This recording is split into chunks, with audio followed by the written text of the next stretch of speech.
Bueno, és una activitat que gràcies a l'Institut Barcelona Esports, en col·laboració amb la Territorial de Barcelona de la Federació Catalana de Patinatge, estem desenvolupant el hoquei fa per tu i arribant al màxim d'escoles que podem per fer conèixer un esport que ofereix uns valors diferents a altres esports i que tenim tota la il·lusió del món per tornar a potenciar a la ciutat de Barcelona.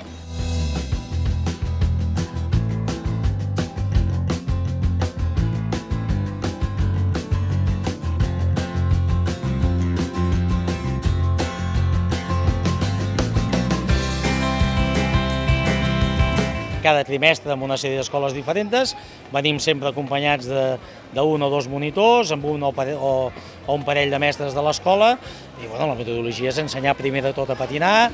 Els primers dies fem unes sessions de patinatge, ens trobem que la majoria de nens saben patinar amb patins de línia i no amb patins de quatre rodes, i és més complicat, però aquí teniu la prova avui de com acaben al cap de les sessions.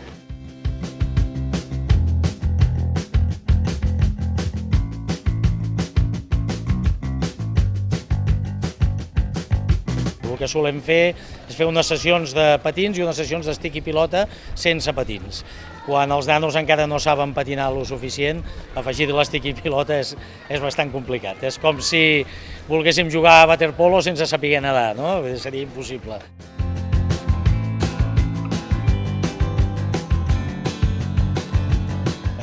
Busquem sempre una trobada que puguin anar a veure un partit d'hoquei lliga en el Palau Blaugrana, poden anar acompanyats dels familiars, és una activitat maca, és una diada maca i això fa que donem a conèixer el nostre esport.